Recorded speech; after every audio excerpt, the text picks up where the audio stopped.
Біз қазір Шымкент қаласындағы Қасірет мемориалында отырмыз. Бұл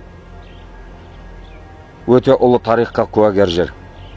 Бұл жер барса келмес деп аталған жер.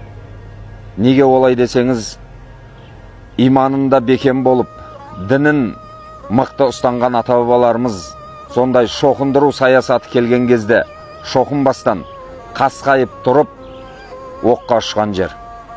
Бұл жерді қайтпас деп атады. Біздің барша мақтаныш болған бабаларымыздың барлығы иманында бекем болған. Олар иманын сатып опасыз болмаған.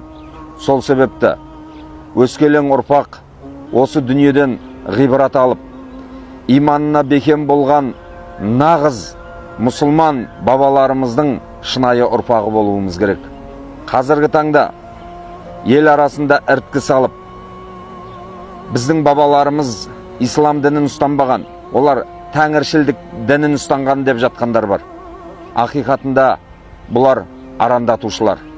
Біздердің бабаларымыз хақ дініміз исламды дәріптеп, имандылығында бекем тұрмағанда, олар шоқынушылардан болғанда бұл жерлерде олар атылмас еді.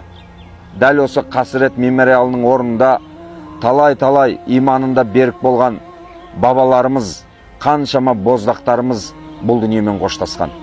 Олардың бұл дүниемен қоштасуы, қасқайып тұрып ажалға қарсы тұруы имандарында бекем болғандығына дәлел.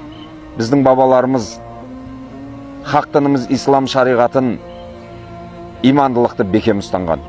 Сіз бен біз де, иншалла, сол аманат дінімізді бекем ұстанып, имандылығымызға бекем болуымыз керек.